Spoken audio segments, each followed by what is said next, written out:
understand what I'm about to tell you, you need to do something first.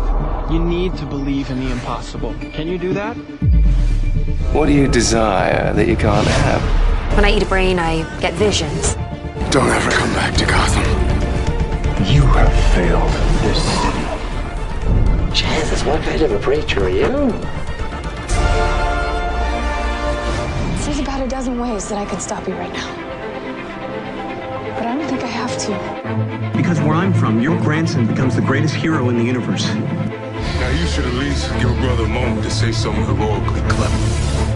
In the future, my friends may not be heroes, but if we succeed, they will be remembered as legends. Welcome to the DC TV report for the week ending Saturday, May 26th, 2018. I'm Edward O'Hare, nickname to be determined. And I'm Sara, academic by day, freelance writer by night. We're here to bring you recaps, news, and commentary for all live-action television shows based on DC Comics. We're winding down. We only had 4 new episodes this week. 4, including 1 penultimate episode and 2 finales. It's winding down. The season is... it's tick-tocking to its conclusion, and that's okay. We had some intense weeks there for a while. Ed, what did you do with all your free time this week? The prep stuff. Went to the movies twice. Have you seen Solo? Yes, I did. Do I need to see Solo? I've heard extremely mixed reviews. Because there's another show I'm recording later today. I was going to say, I don't want you to give away anything that you're going to be talking about on your show later today. All I will say is I am very, very upset with Uncle Jay right now. Well, I assume that's a given. Yeah. But, I would enjoy to hear your opinion on it. I'm hoping to get there on this long weekend. Good. At some point. Good. Is the plan. That's right. It's a holiday. I don't have work Monday. Wow. That's... Yeah. I actually do. I'm teaching an online class in the May term, and it's 3 weeks long, and you can't take a day off when you have a 3-week long class that you're trying to fit in, all that stuff. So I actually have to look lively on Monday. Aww. So think of that, everybody, while you're barbecuing, sleeping in, hitting the pool. I don't know what you animals do on your off time, but... So, you ready? You want to just dive right in? You think? Yes. Right. Let's do it. Let's do some finales. Let's do some penultimates. All right, here we go. First up, Supergirl, Season 3, Episode 19, The Fanatical.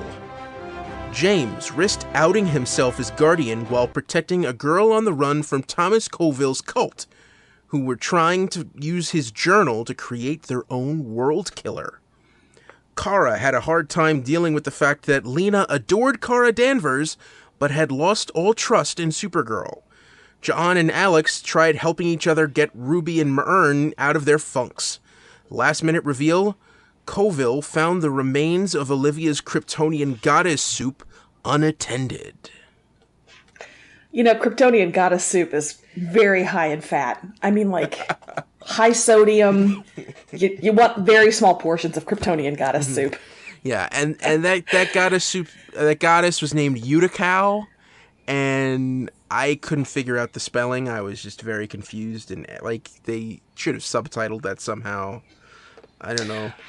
As the person who does the recaps for entertainmentweekly.com, let me tell you, the caption button is my savior on Supergirl. Typically, I get about 5 minutes in and I'm like, fine, show, throw your Kryptonian around, fine. I'll turn on the subtitles. But they like to throw those things at us. Apparently, she is not a big thing in the comics that you were like, oh yeah, yay, Utica, she's my favorite Kryptonian goddess. Yeah. So... Okay, I'm gonna rock you to your core. Go for it. I thought James was excellent in this episode. I thoroughly enjoyed James Olsen. Yeah. I think we now know the lag time that it takes, Supergirl writers after seeing Black Lightning to realize, oh, we have one of these.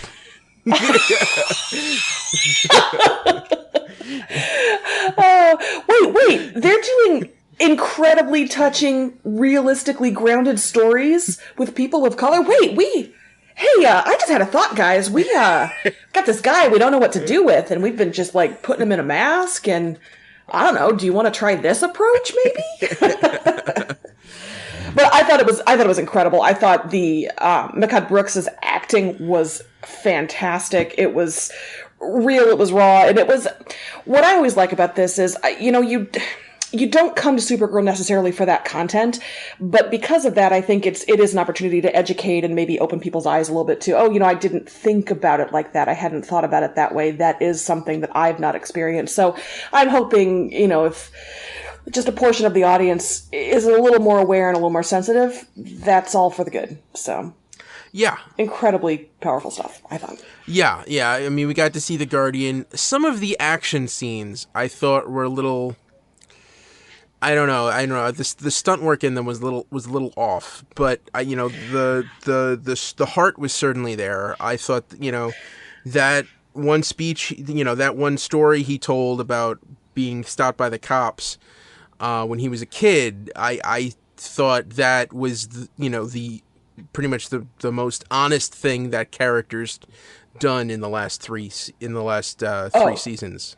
Absolutely. Yeah. Absolutely. And I feel like with the Supergirl stunts, to me, they're always a little wonky because of the flight and the superpower. And, Arrow is where you go for your actual amazing fights because those are usually people fighting. Yeah. And this is strong flying woman pummels other strong flying woman. And so they always just look a little strange in a charming way. That's certainly not a criticism. I enjoy Supergirl's fights because of that. The fast flying, spinning fights. It's great stuff, but it's just a different vibe than your Arrow type. Yeah. Down and dirty fights. Yeah. I think it's good that this James storyline worked as well as it did for me because the rest, I shouldn't say the rest of it. The cult storyline felt very rushed and very underbaked. The cult is back and they're going to make another world killer and we are able to resolve this in about 8 minutes of screen time. Okay. To me, that really felt undercooked, but the James stuff was so good. And hats off to the show for taking the Ruby, Alex, Marin, John storyline, merging them and making it all work thematically and emotionally.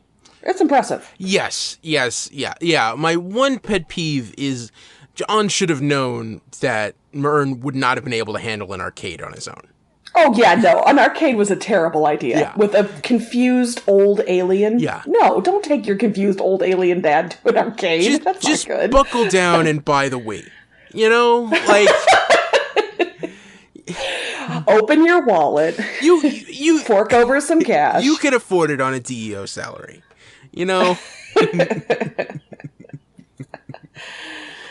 Yeah. But I tell you, that moment when he and Ruby start talking, though, and you're like, oh, I think they're gonna help each other.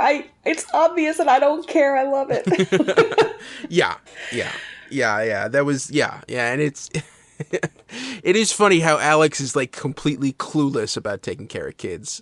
But I love that she does what I would do, which is go to the books. Yeah. I'm going to get every book on the subject. I'm going to read them cover to cover, and I'm going to be like, okay, chapter 1. Hello, Ruby, small child. Chapter 1. Here is how I will approach this. Yeah. No. That's a little gripe, but that storyline was fun and interesting. What's funny? The whole thing with Kara and Lena over the course of the episode, I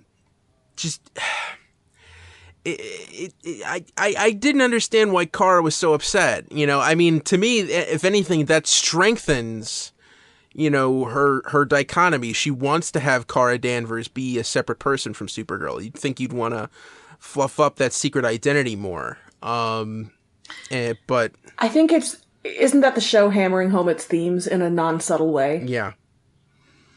The whole theme this season has been human versus alien, and they really, when Lena says Supergirl is dead to me, Kara, you're cool. Yeah, okay, we get it. And it's also not subtle about the fact that Lena's going to find out right? Oh, yeah. You know, my friends would never lie to me. They would never. Well, the foreshadowing is not subtle. That doesn't make me any less excited to see the fallout, because that's going to be bad in the best way. So, yes. Yeah. Yeah. So cool. And was there anything more you wanted to talk about, or are we good for news? You know, I because the main storyline sort of fell flat for me with the cult and the world killer and things, I feel like we hit the highlights for me. Yeah. Okay. So news-wise, we do have the next week on that came at the end of this week's episode kind of spoiled what's going to happen in the upcoming episode. So, I mean, it was in the preview, so it's not really a spoiler, but Kara's mother, Allura, is alive. Ooh. And that already we have interviews with Melissa Benoist talking about how it's going to be kind of bittersweet when she meets her mom, because they both have thought the other one was dead, and Kara has spent this time on Earth, and she's a different person now than the Kryptonians are, and that's going to lead to some decision making and some sort of out of step emotions and responses, I think. So that is this coming episode, and that's going to be, I am sure, good stuff. Also, I feel like it's kind of early for Mon-El to meet the mom, but that's neither here nor there. But that's probably going to happen because he's the one who's with her in that spaceship. Now, do you think this really is Allura? I do. Okay. I don't think the show is going to play with us on that. Do you think it's some kind of doppelganger or some kind of cruel trick? It does remind me of one of my favorite two-parters from The Adventures of Superboy. This was one of the episodes that I had taped on VHS when I was 3 and just watched over and over again. Where, Jor-El and Lara, alive apparently, land down in Smallville, and Superboy meets them and hangs out with them, and Jor-El's played by George Lazenby. For any James Bond fans. Sure. And at the end of the first part, you find out that he decides to go to Krypton with them, and when he gets to the ship, he realizes that no, they were just space pirates in disguise who were capturing him to sell him to zookeepers. That took a dark turn. Yeah. Yeah. And what's funny is, like, the tape I had only had the first part, so I just saw the preview for it. And because the way Superboy was canceled, they did not allow reruns of any kind, so I had to wait like a decade and a half for the DVDs to come out. Actually, longer than that, because they only printed the first season and it didn't sell well, and that was a second season episode. And oh man, dark times. Well, dark times. Does Superboy escape the zoo? Eventually, yes. Okay. Yeah, because, it's a two-parter, so, But, and there were more episodes. You had another two and a half seasons to go. He couldn't spend that on a zoo in space. But, oh, he could. It just would be a different kind of show. It would be Carnival. He had to get back to Lana, So yeah. I don't know if Supergirl is gonna pull the same bait and switch, but, we'll see. My money is on no. Okay. My money is on no. Okay. We'll see. Just say if George Lazenby shows up, we got to be careful. I'll be on the alert. All right. Cool. What else we got? 2 bits of casting news for Supergirl next season. The show is casting a fashionista transgender woman as a new Catco investigative reporter. And to me, that says we're going to go back to Catco next season. So that's exciting and new. Oh, she's going to have a job. We're actually going to see her working. I was startled to see her at Catco this week. Yeah. Oh yeah, she does still. And I genuinely don't fault the show for not spending a lot of time at Catco. They really have a lot of other things they're juggling, but that'll be kind of nice to see her back juggling that double identity. Yeah. So. Now James was appointed as the interim editor-in-chief or whatever he is. And then Lena decided to stick him around. If he's not sleeping with her, is he fired? I mean... Well, and if he is, does he have a lawsuit? No, I'm just saying... I guess as long as it's not quid pro quo, I mean... No, I'm just saying, if he hadn't been stooping the owner of the company, would he have been fired by now? Oh, I see what you're saying. Yes. I feel like we've never... Well, for the lack of security alone, I do not understand how many times that newsroom is going to let just randos waltz in with guns. Where is your security? For that alone, I feel like an example has to be made. Well, James Olsen needs to go. Let's be fair. It's not as often as the GCPD has been taken over by criminals. So that's true. You would think they would be a little bit more of a hard target than that. So. Yeah. I think it's worse than Star Labs, but better than GCPD. So it's on that sliding scale. Fair. That's fair. Okay. What other news? One more piece of casting news. The show is looking for a 20 or 30-something Brit with charm and a dark background that the comicbook.com article I read suggested could be Manchester Black, a character from the comics. Okay. Who I don't know. There's an animated movie called Superman versus the Elite. He's a British guy who's really posh, kind of like a Mick Jagger type, like a British rock star type who starts out as a hero and then things go sideways. So that would be an odd choice, and that's a theory, right? That's not confirmed. Yeah, it's just a thing. Yeah, correct. So, it's not confirmed. A lot of times when they cast these kinds of things, they don't use the actual character name in order to surprise people like you who would see Manchester Black and say, oh, that's a posh British rock star who's going to go bad. So... Yeah, I don't know. I'm trying to think of the other British superheroes in the DC pantheon. It could be Knight and Squire. That's kind of like London's Batman and Robin. But okay. Okay, all right. But that's interesting. We'll look out for that. Yep. All right. Next up. Next up. Okay, here we go. iZombie. Season 4. Penultimate episode. You've got to hide your Liv away. After Chase Graves offered to free Curtis if Renegade surrendered, Major kidnapped Liv, took her to a safe house in Oregon, and fed her 50s housewife brain. Ravi ate Glam Doll brain to help Clive with a case, and they connected Brother Love's church to the murder.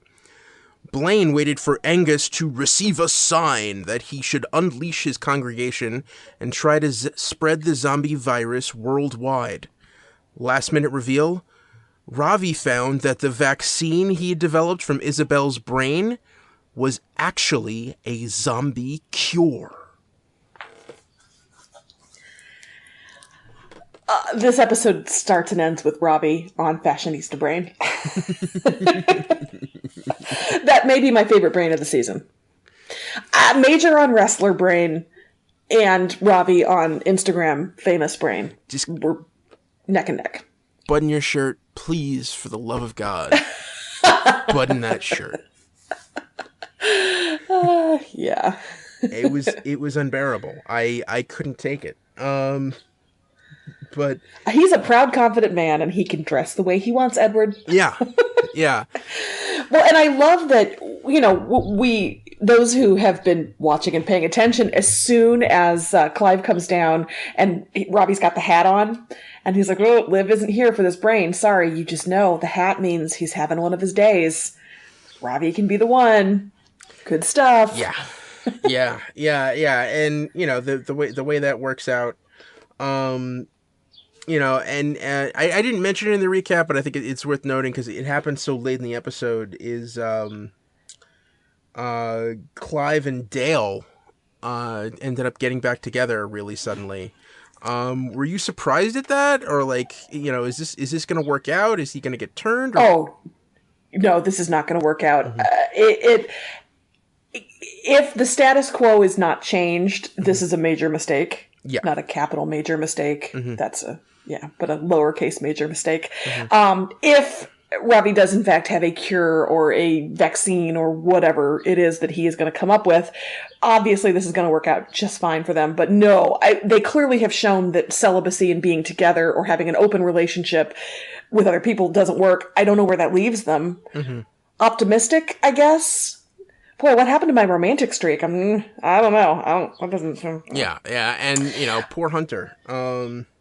Yeah, no kidding. It's just a pawn. Yeah, just a pawn in their game. Yeah. I was really worried about Ravi though. Once he realized what he had there at the end, I genuinely was afraid somebody was going to come along and stab him in the neck and take it.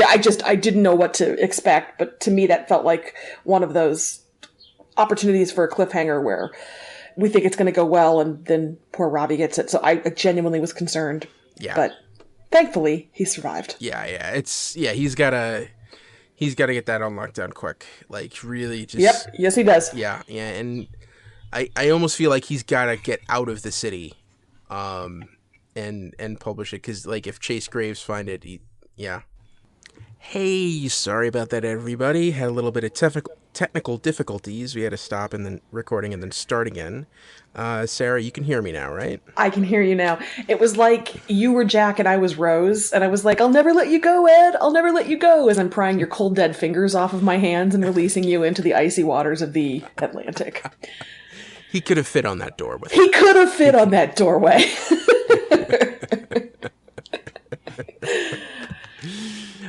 So we were talking about Ravi and the cure. Yes, that he needs to. I think what I was saying was he needs to get that like on the internet immediately. That's my big thing. If you spread it, there's no point in killing you because it's already out there. Even if it's a debunkable site or anything, the point is it's out there, and that kind of helps guarantee your safety. So he needs to start publicizing. Hey, I've got this thing. Please don't murder me. Please don't murder Ravi. Yeah, and he needs to. I think he needs to leave the city to stop Chase Graves. Because if Chase Graves finds out about that before it goes public, he will destroy it. Well, and that's why I was so concerned about him, because Chase Graves has shown that he is ruthless when it comes to doing what he sees is the right thing to do. Yeah. So, the thing I think that surprises me the most about the arc with Blaine and his dad is that his dad 100% bought it. What we knew of him from before, it was going to be all a scam and it was going to be, him but he seems 100% on board now. And that is one of the more pleasant surprises of this storyline for me, is that he is that zealot now. That's what he does. Well, yeah. And I think part of that just, means it comes from being in that well for so long. It really screwed him up. It changes a man. Yeah. It's just, he's just more susceptible to those kinds of things, and just the idea of snowing brains. That's so. Smart, tricky. Yeah. I don't know. Just real quick, turn your volume down again. I was just doing that. I just realized I had cranked it from before. So. Because I was hearing myself doubling, but okay. One quick. This kind of mentions before, but I did want to throw out a tweet from @Deke273. Whoa, internet famous girl Ravi is hysterical and cringy all at the same time.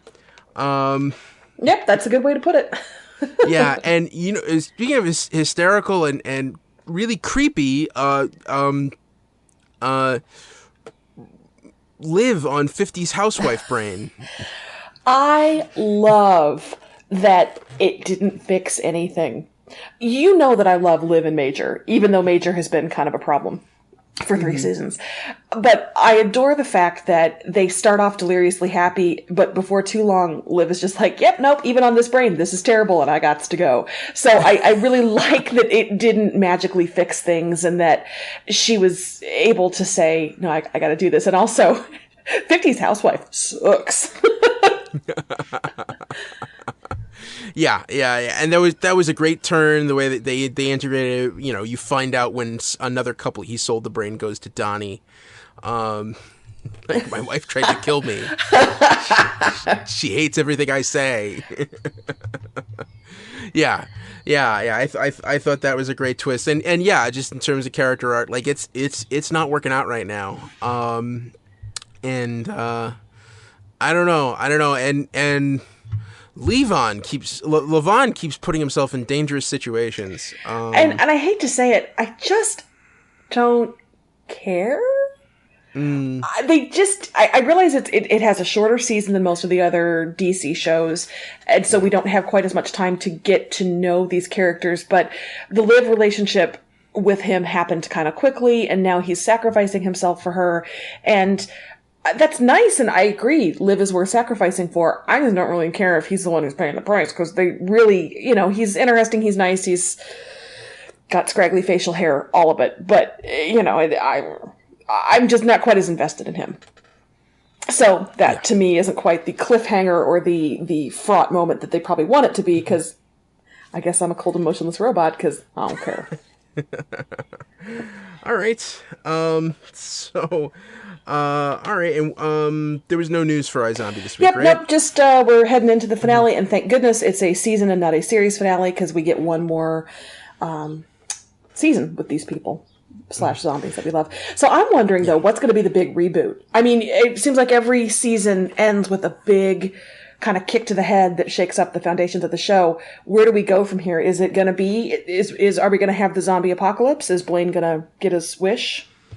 I mean, that would be the thing. Like, I mean, they're up for execution. Something to me tells me that Chase Graves cannot live through the next episode. I hate to say it.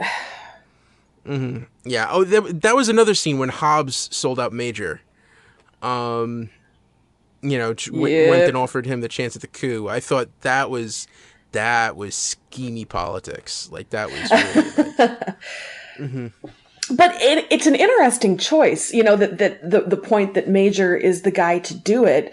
And I don't think he was wrong about that. I think that Major, because he does have that sort of soldier's bearing, and he does have a little bit more concern for the people under his care. Yeah, that was well argued, I thought.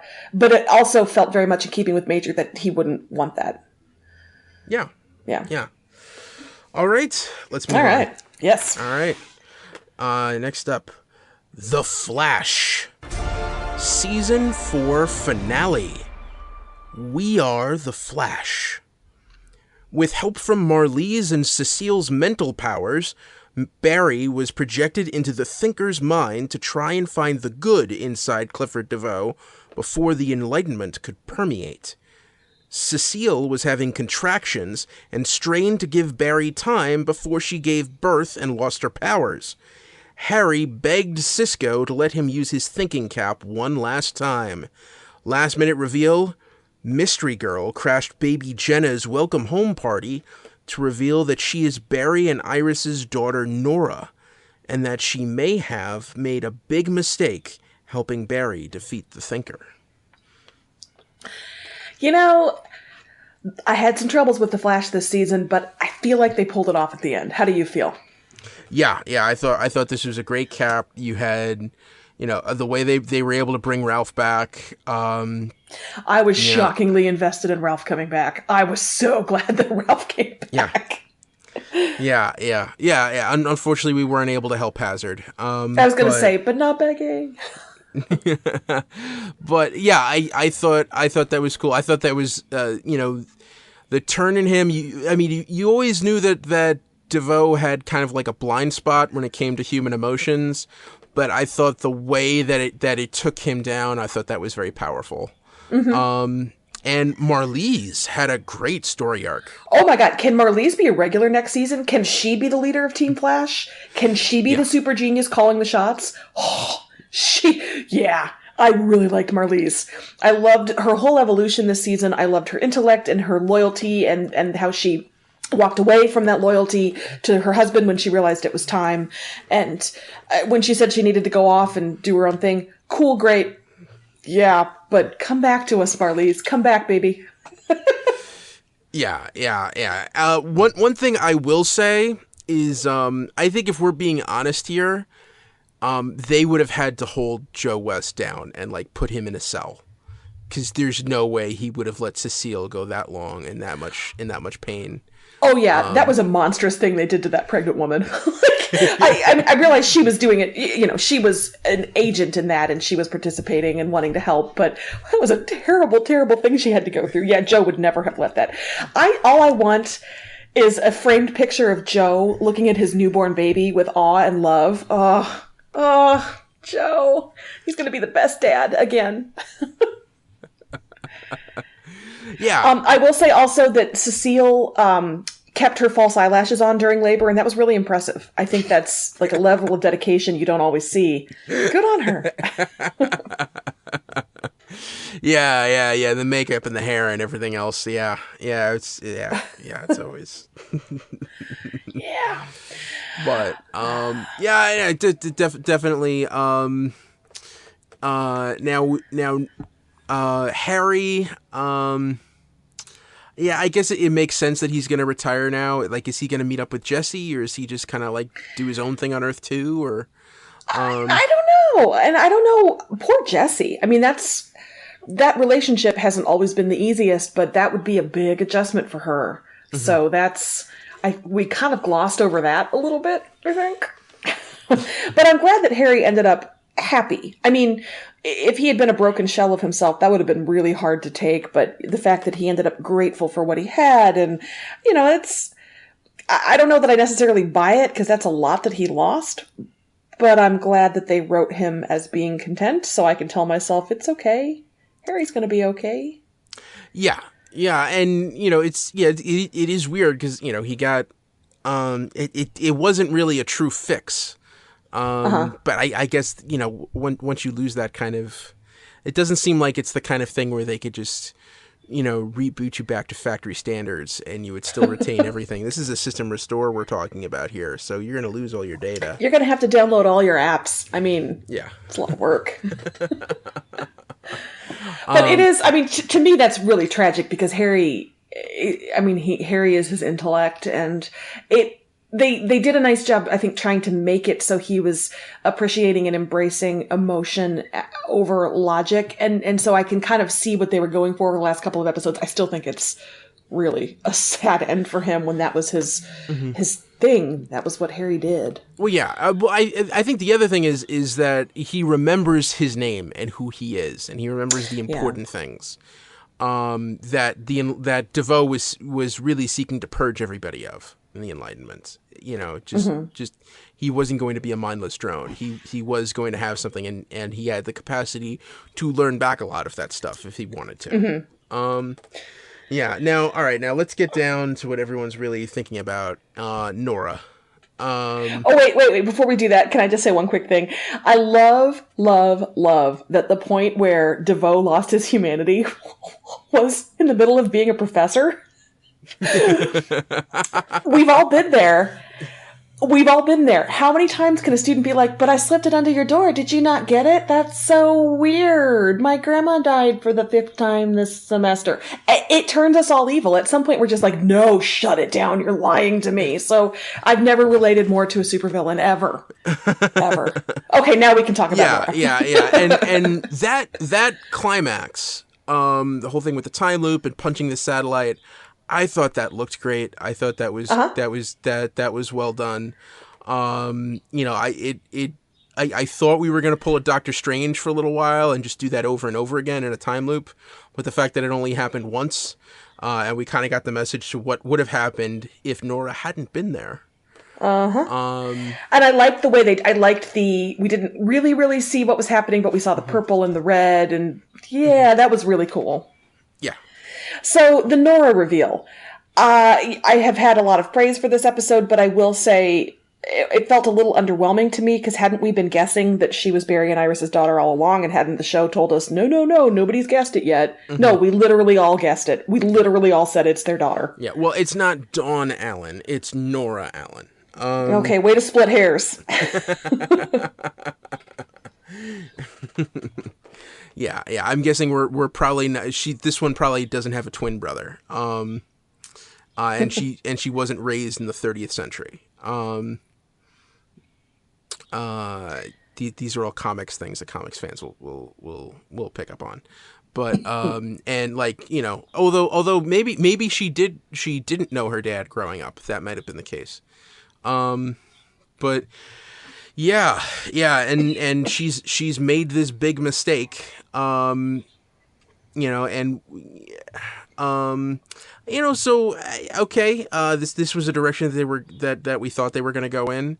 And it's nice to just have the confirmation now, and all right, let's prep and see who the next bad guy is going to be.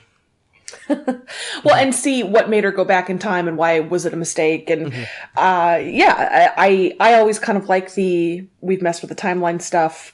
I'll be curious where they go next season. Yeah. Before we leave this whole arena, I do have to say, do the writers hate Iris? Because having her so proudly identify a Star Wars quote when it was clearly a Star Trek quote, it's just like, oh, did she do something to the writers, that actress, that they were like, yeah, we're going to make Iris the most hated woman on the internet now. Star Wars. But I love Barry's, oh, baby, no. I mean, let's face it, it probably is in character. I was going to say, actually, it very much is in keeping with the character. I thought that was a really, really funny moment. Mm-hmm. Really, really funny. It's probably the most I've ever liked Iris, actually, when she was just so proud and so wrong, and Barry just loves her so much. I mean, like, if the writers really hated her, they would have Cisco, like, just pull out a switchblade and slit her throat at that moment. But, okay, that got dark. That escalated quickly.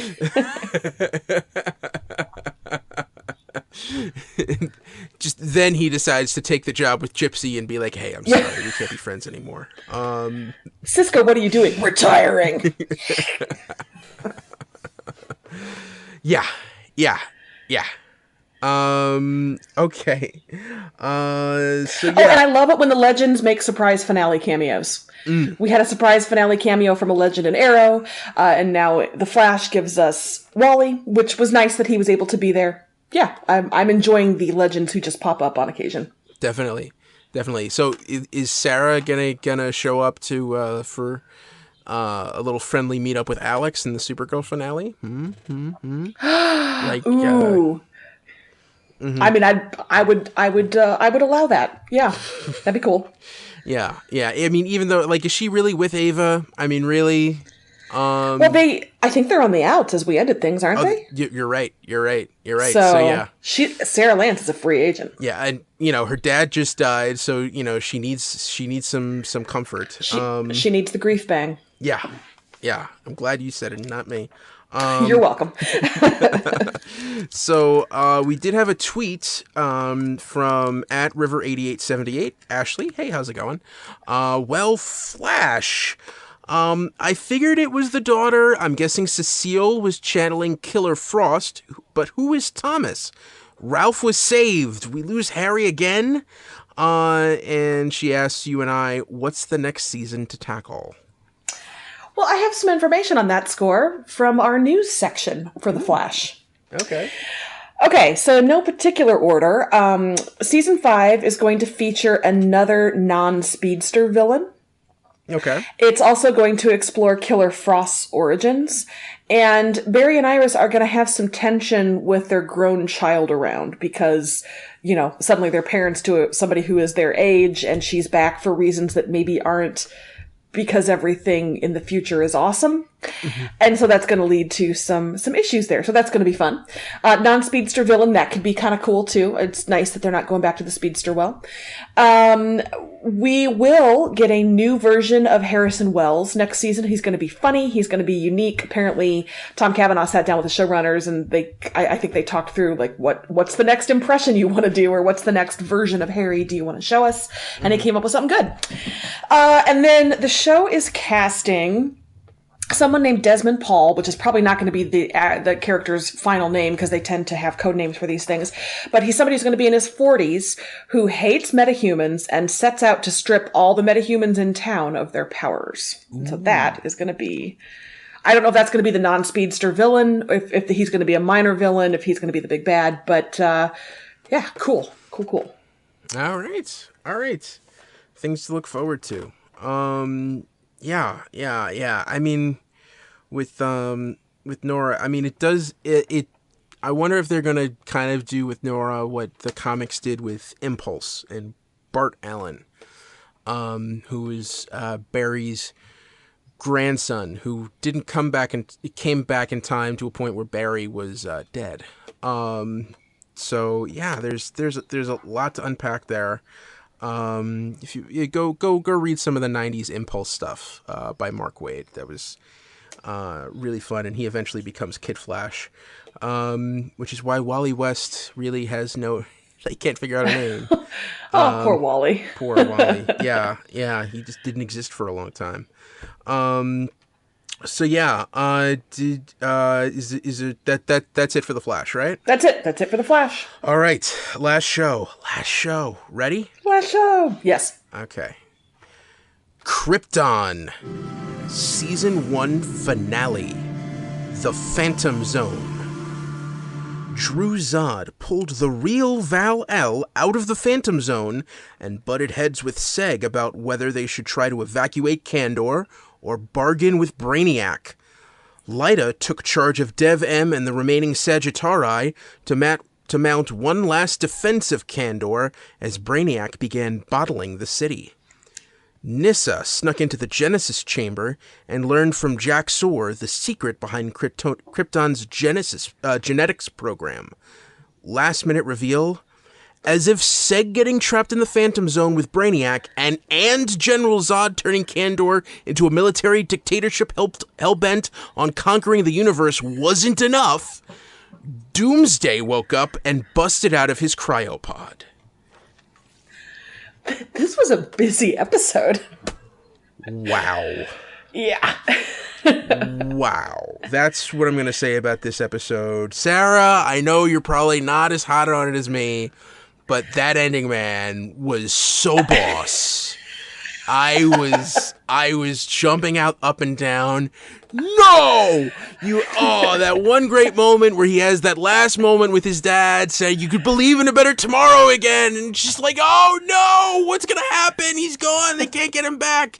And like the cape is regrowing as he's saying that to his grandpa. And it's this great heartfelt moment that would have Kevin Smith in tears, just like bubbling all over.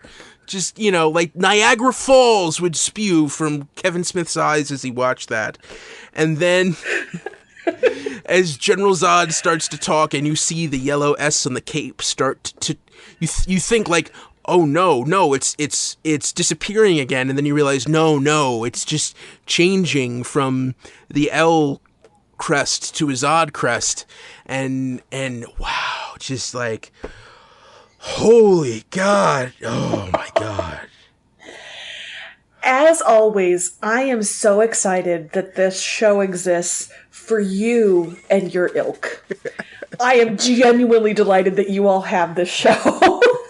I wish I was more excited about it, but I did enjoy this episode. A lot happened, and I enjoyed the whole shouty General Zod at the end. That actor did so many different takes in his dressing room mirror of kneel before Zod. No.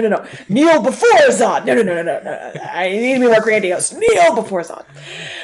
I enjoyed it. It was a lot of fun. And it was surprising. I was genuinely surprised. I mean, the show, when we were reporting on it leading up to the premiere, the showrunners kept saying over and over, anything can happen. We're messing with the timeline. Don't think everything's set in stone. You don't know what's going to happen. And by God, they messed with the timeline. Yeah. And it's, like even, I mean, we're Adam Strange. We found out that he's in one of the bottles, That was cool. Yeah. And not just in one of the bottles. He's in a bottle of a U.S. city, which is maybe New York and maybe Metropolis. Maybe Metropolis. Yeah. I don't know. It has a giant statue of Zod. Yeah. What? Oh my God. I'm guessing that he went home. That's my guess, is that when he plugged in the Zeta beam, he went to his Earth home. and that it, by the because of this timeline in the future had been bottled by Brainiac, and that's basically the context clues that I'm getting from what we saw there. Because we see him again in the episode as Val-El is describing Brainiac's process. Yep. And yeah, and then the changes. Oh my god, this is. Now to the main storylines that were going on here. First off, the whole thing with Zod saying I know your dad's. I know your grandpa's alive in the Phantom Zone. It's like, why didn't you pull him out beforehand? Well, kind of, because I stole his way home so I could get out. Because reasons. Yeah. So let me ask you this. Did you want to spend time in the Phantom Zone? Were you hoping next season, would you like an episode where we walk through the Phantom Zone and meet everybody in there? And is that something you're hoping for? Yeah, I think that would be great. I think that would be really cool. Especially if he's stuck in there with Brainiac. I want them to be unwilling allies. Yeah. The way things are spread out, you're going to have 3 storylines, which is Adam Strange trying to get out of that bottle or figuring out a way to go back in time to Krypton. You've got Seg and Brainiac trapped in the Phantom Zone together. And Seg going, trying to figure out a way out of the Phantom Zone, and seeing if they could leave the other behind. And you have Lyta and Dev eyeing each other, trying to figure out, if they can stop Druzad from within. And plus, also Jax-Ur and Nyssa showed up at the fortress with Val-El, and, are they going to lead their own resistance from there? Also, I think you forgot a little matter of Doomsday. Oh, yeah. And on top of all of that, Doomsday is coming. So, already, a year from now, I'm kind of dreading the previously on, because that's a lot to get caught up on. Just listen to this part of the podcast. That'll catch you up on it. Yeah. I mean, they could do the Walking Dead route and just do 1 or 2 storylines an episode, kind of like what Gotham does. But even then, I don't know. I mean, I might actually like that.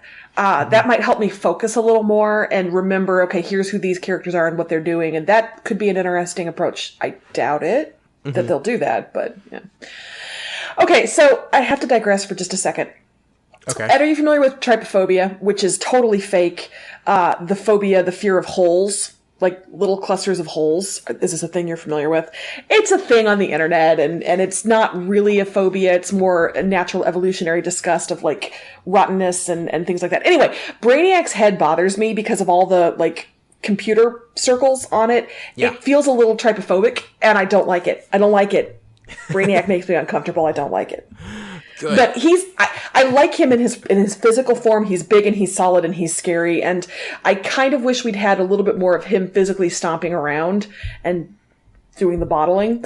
So I'm hoping we see more of him next season. Actually, I'd like to see more of Brainiac. I really want him and Seg to have to work together to try to get out. And when he does, curse your sudden but inevitable betrayal. That's what I'm hoping for next season. Yeah. And it's are the Ranians and the Thanagarians going to get involved? Are we going to see a couple of Green Lanterns show up? There's a lot to unpack here, especially if Zod is preparing to conquer the universe. I mean, see, here's the thing. It didn't necessarily. I mean, I guess it delivered on the promises, but you were right. A lot of this episode was people talking, in the front, and it has such a packed last third. Just jam-packed. I want the show to space things out a little bit better. I would like a little bit more pops of action as opposed to talk, and then bam, action. Well, and also from a budgetary standpoint, this looked like they really kicked it up for the finale. And we're kind of, linking. And also, remember, you have, Jaina, who didn't show up at all in this episode, and we know that that her, her brother Vidar rescued her from the mountains. Mm-hmm. And what role are they going to play in? Because obviously, like, she is out to get payback against her grandson now. So, and I very much welcome that. That's going to be fun. Mm-hmm. So yeah, so that's like a fifth storyline that we've got to keep track of. So yeah, I'm really happy with this. I'm really looking forward to what we're gonna do, to what we're gonna see. So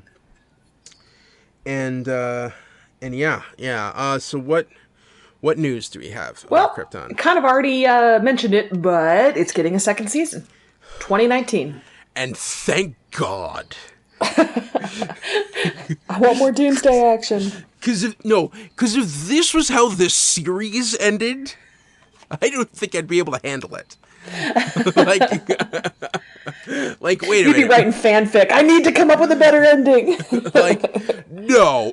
Like you're telling me that in this series, it ends with Superman's grandpa trapped in the Phantom Zone and General Zod turning Krypton into a military dictatorship. And Adam Strange is bottled forever. Yeah. Well, that I can live with. But I mean, he's like a D-list character at best. But that's cold. Apparently, you got to be C-list or above for Ed to care if you get bottled. Sorry. Yeah. D-listers. Yeah. But I'm just saying, like, if in the real scope of things, if you're telling me that, like, Zod is in control of Krypton now, and there's no L there to stop him, like, oh my God, I would not like this is something like, Lucifer, we're all doing our part to try to get that up, but for Krypton, man, I mean, whew, wow. All right. So that was it for Krypton. Please go watch this show. Go, it's all up there now. Binge it. Tell your friends about this, because especially this finale is really good. There's a lot to unpack here, and I cannot wait for season 2.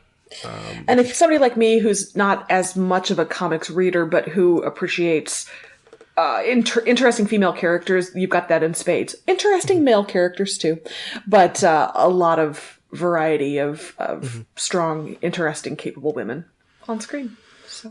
All right, let's get into news for other shows. Okay, so we have some lengthy bits of news for a couple of our just-ended favorites, starting with Arrow. I got a lot of information about this season coming up next season. One is Roy is going to be back next season. There was some speculation that it might be a different Earth Roy because we just saw our Roy leaving with a happy ending with Thea. Unfortunately, it is going to be our Earth Roy. So hopefully they can come up with some explanation that doesn't end up with Roy or Thea being brokenhearted, because I really am pulling for those two crazy kids. But it is going to be our Earth Roy. So no, I was booing. Oh, wait. Yeah, fair. Boo earns. Oliver says Stephen Amell says Oliver cannot break out of prison for the safety of his family, kind of the Barry Allen school of thought, which is if you break out, you're always going to have to run. And Oliver doesn't run as fast as Barry does. So he's going to stay in prison for the sake of his family. But because he's in prison, he might be the only person who's safe from Diaz, who now is out unchecked and I guess has free access to all of the team members who were under Oliver's protection prior to that. Let's see. He's also, Stephen Amell says that there's going to be some tension between him and Felicity because he did make this huge world-altering decision for them without consulting her, which... fair and accurate. And looking ahead to some of the approaches for next season, Stephen Amell says they are going to introduce a new storytelling technique. He said you can't go bigger than you did this season, so they're going to go more specific. But he didn't give any more details than that. So I don't know what that new storytelling technique means. My thought is with that more specific, I wonder if it'll be kind of like Lost, where you do flashbacks or episodes focusing on individual characters that could go a little deeper with individual people. I don't know necessarily if that's what they would do, but that would be one guess that I would have. Okay. So I hope you're ready for Curtis's backstory. We got a couple of new characters who are being cast for next season. One is a potential villain for the season, a female SCPD officer who hates vigilantes.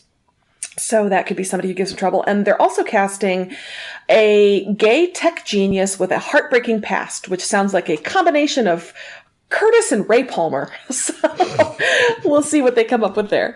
And Emily Betricker did an interview where she didn't express a lot of enthusiasm for Felicity having a baby next season. She was kind of hoping to explore other storylines. I know I'm not the only person who'd like to see smoke tech get off the ground, and not saying that women can't do both. I'm sure Felicity can, but hopefully they'll let her juggle a couple of different storylines as well. So that's what I've got for Arrow.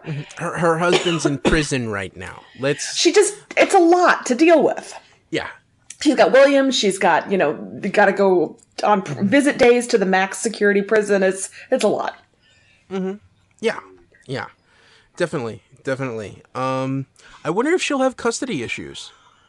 Well, I wondered that too. I genuinely gave this some thought. If what was her name? William's mom. Oh, I can't remember. Yeah, I can't either. Sorry, William's dead mom. But if she had parents, maybe grandparents could press a case for, parental rights. But with mom out of the picture and no grandparents in the picture, it's got to be Felicity. So I hope she has a good family law attorney, I guess is what I'm saying. All right. Moving on to Black Lightning. An interview with Cress Williams, who plays Jefferson Pierce, says that next season the show will continue focusing on family and social issues, which I would hope so, because that's what the show did this season so very well. He also said that they're not going to have as much time introducing the character. Nobody really knew who Black Lightning was unless you were a comic reader. So it took a little bit more time just to say, here's who this person is, here are his powers, here is what he values. They can dispense with that in season 2 because we already know that now. And so they can focus a little bit more on, he talked about mini arcs. So you're not going to have quite as many maybe season-long stories. It's going to be smaller, more self-contained storylines. It's going to be a little bit darker. So that continues to impress, I think. Cool. The Black Lightning. Some grounded. Let's do like three episode arcs and just move it from there. I like that thought. I think sometimes that's where shows kind of lose their way, is when they have a whole season to develop something and they just don't pace it right. And so concentrated storytelling can be really good. Yeah. Moving on to Lucifer, we are going to get those 2 bonus episodes that they shot. They were going to use next season, which did not actually materialize. Those are airing on Monday of this week, back to back. So you have 2 more hours of Lucifer to look forward to. We are getting a season 4. It's just all happening in one evening. And it's 2 episodes. Yep. That's cruel. And there is still the hashtag Save Lucifer campaign going on. So far, nobody has hashtag Save Lucifer, but hopefully they're still having talks about it. Yeah. I'm interested to see what those are going to be like, because obviously it's not going to resolve anything from the finale, and because they're probably meant to take place in the middle of the season. So I'm curious what the dynamic is going to be. Yeah, from what I understand, they're going to be standalone episodes the way we had those 4 standalone episodes this season that were filmed the season before. That was the one where Maze went after the fugitive in Canada. That was the absolutely standout episode with Dr. Linda's ex-husband, which really were divorced from the narrative. And in fact, Dr. Linda's husband episode took place, some of it was kind of set in the past. So I'm guessing it's going to be individual characters. One of them, I think, is going to focus on Ella pretty heavily. So I'm guessing it's not going to reference Chloe knowing about Lucifer or anything like that. So I'm just grateful that we get to see him. Yeah. All right. Let's see, Gotham. Next season, Gotham is going to adapt Batman Year Zero. Okay. I don't know what that means.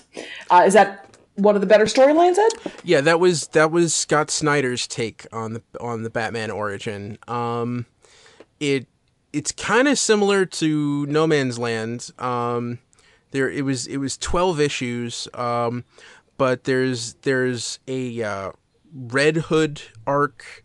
There's a Riddler plays a huge part in that, where he basically puts the city on lockdown for a long time. And yeah, it shows Batman coming together, in his early storylines. I would check that out. It's written by Scott Snyder, drawn by Greg Capullo during their legendary run during the New 52. Oh, by the way, you asked me last week if you said we probably had a copy of 52 in my house, and you're right. My husband does confirm. Oh yeah, we've got the omnibus. So I'll need to dig that up and give that I'm assuming it's massive. It's one of those where you have to sit at a desk and lift with your legs, not your back, when you move it around. So yeah, I will say regarding 52, if people do check that out, the graphic novels that I have them in 4 trade paperbacks.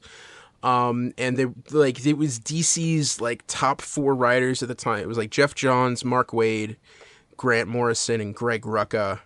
And I think Keith Giffen did all of the layouts for it, and they had like a rotating set of artists. But the really cool thing about the trades is at the end of every issue, there's like a page article written by one of the writers or artists, kind of explaining the mindset for what they were doing as they were putting that issue together. And yeah, as I said, that like if you want to peek into what's going on in the DCU outside of, the big 3, Batman, Superman, Wonder Woman, that's a perfect introduction. So I would really recommend that.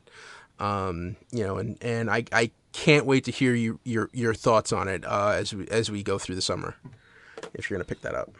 Yeah, that's my plan. So I will let you know when I'm able to dive in. Awesome. One more thing with Gotham. You mentioned the year 0 that we kind of see Batman getting going. The writers did tease that there is going to be a time jump. They didn't say how much of a time jump, but that, maybe it's big enough that we actually see Batman. And if that's the case, how much would we jump ahead? Would we need to recast Bruce? Obviously, they didn't give any actual answers, but they did tease a little bit about what we could be looking at. 7 years. That's a very definitive answer. Why 7 years? 7 years, because that's how long he goes hunting through Asia and Europe before he comes home. Bruce Wayne, famously, somewhere in the middle of college, he just disappears for 7 years, and then he comes back and becomes Batman. So if they're going to do a time jump, I think it would be then. And, they can make Bruce look like he's like 17 or 18, right? And then when he comes back, he's in his mid-20s. So they'll probably, I would guess they'd have to recast. I would think so. Mm-hmm. Which I don't want for David Mizzou's sake, but, I would also like to see them tell an actual Batman story arc. So if that's what they need to do, cool. Yeah. And we, you hinted a couple of weeks ago that they have like a six episode story arc for the end of the season, for the end of the series. So they could. Get to it. They're not afraid to recast. We've seen that. So, Ed, I think our dreams of under an hour episode are slipping away. That's okay. That's okay. Yeah. Next bit of news: Pennyworth is one of the newer shows we've been talking to you about. The Alfred origin story that's coming to Epix. Epix is actually going to be picked up by Comcast, and so that's going to be available on Comcast Xfinity platforms now, which I think is going to make the station and therefore the show a lot more accessible to a lot more people. I think it's like 70 million households, including my household. That's why it was relevant to me. Oh, good. I'm going to get Epix. I'll be able to watch Pennyworth. I will get to see Alfred in the swinging 60s as an SAS officer? Yes, British SAS officer. Yeah, that's going to be cool. Mostly I'm looking forward to the fashion and the design, because that's 60s London is groovy, baby. Yeah. Okay, I'm sorry. Next show, Preacher, has released a teaser trailer which does very little but so many things. It basically is a slow pan out on static images of the characters, and we start with Jesse and we pan out to Tulip and Cassidy, and then from there we pan out to see characters we've seen before. We see some new characters in costume that we haven't seen before. I have not been this excited about a teaser trailer in a long, long time. This looks like a lot of fun. Yeah. It's weird. Like the vibe, it's really quirky. Like it feels like the Halloween episode of a show that was shot for cable access. Like what was that thing with Martin Mull and Fred Willard from the 70s? Where it was just like this little hodunk town. But yeah. Oh, you've stumped me. Wilford Tonight or something like that. I don't know, but it does. It has this weird kind of like 70s Halloween special feel to it. That just really works. And I know the show is not going to be anything like that, but just to see like, okay, we're going to have fun this season. Do you know the show isn't going to be anything like that? The show could be like that. This is a weird show. All I know is it has Hitler in a grocery bagger apron and the Allfather holding a photo or a portrait of Humperdoo. So, yeah. Well, and the guy in the dog costume. Well, we know there's going to be broken bones and blood and points where I have to look away from the screen. There's going to be stylized violence. There's going to be possibly offensive religious mythology. That's going to happen. There's going to be a good soundtrack. Yeah. I can't wait. Humperdoo. All right. Okay. Last bit of news is a lot of news about Watchmen. The big news about Watchmen is that they have announced 6 stars, and some of them are people you have heard of. We have Regina King, we have Don Johnson, we have Tim Blake Nelson, we have Louis Gossett Jr., we have Adelaide Clemens, and we have Andrew Howard. Some of them have characters attached to them, others do not. It doesn't really matter because none of these are characters that come from the comics. So that's not anything we're going to be able to say, oh yeah, she's playing such and such. Regina King worked with Damon Lindelof in The Leftovers. So I always kind of like it when showrunners bring back people they've worked with before. But Tim Blake Nelson's an interesting actor. Probably people know him from Oh Brother, Where Art Thou? Don Johnson, I will never not laugh when I say Don Johnson. I'm so sorry, but Miami Vice, the pastels, the boat shoes with no socks, the Don Johnson. that music video. All of it. But interesting cast. David Lindelof also released an open letter kind of on social media talking about the show. And in it, he says it's not going to be a retread, a recreation, a reproduction, or a reboot, but it's a remix of Watchmen. It's going to be set in the present day, which is a big difference. Yeah. And he says that his dad actually is the one who gave him the comic, so he's a longtime fan, and he turned down the opportunity to make a Watchmen show twice before finally this time agreeing. So a really personal letter, and I think it talked a lot about his connection to the material, and it didn't do a lot to clarify what it is that we're going to see, but something in the universe, but not a direct adaptation set in our time apparently, but presumably alt history our time. So dude, I don't know, I'm excited. Yeah, and it's really different also, mainly because that book is so 80s. It's so the original Watchmen. So if you're gonna set it in present day, I feel like you have to have all different characters, almost like it's a sequel. But this is really intriguing. I'm very interested to see where he goes. And I'm optimistic. It seems, the letter seems very heartfelt. And the one thing you can say about Lindelof is even when his stuff doesn't work, you can't help but admire the ambition. I don't know.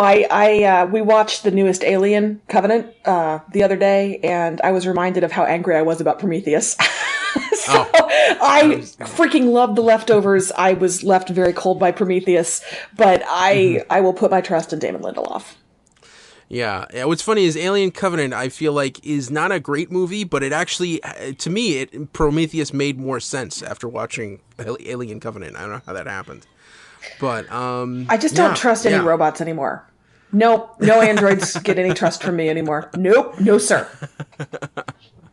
Well, go see Solo. You may think differently. Fair enough. All right. All right, count up on it. Cool. That's it. That's it for the news, right? Yep, we're on to the winner of the week. Okay. So, all right, you go first. James Olsen. Who knew? Who knew I would name James Olsen the winner of the week? His storyline was touching, it was compelling, it was sad, it was moving, it was interesting, it was authentic, it was real. James Olsen! They made me interested in James Olsen. Congratulations, Supergirl. Winner of the week, James Olsen. General Zod. He won everything. I mean, you know, the fact that he's now ruling Kandor at least, and probably all of Krypton in a moment, and like just he threw down so hard.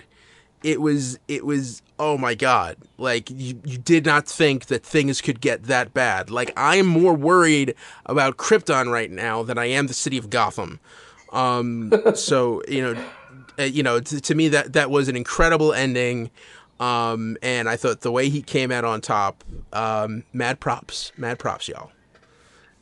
Mad props from the two whitest people you know. Yes. Mad props. Yes, I believe the phrase is real, recognize real. Isn't it game recognizes game? Oh, okay. I don't know. This has been brought to you by awkward conversations with people who don't understand slang. Oh, glad we could provide that service to everybody. All right, so that's the DC TV report for this week. You can find us on Twitter. I'm at Edward O'Hare TBD. And I'm at Sara Netzley, SaraNetzley. And follow the show on Twitter at DCTV Report.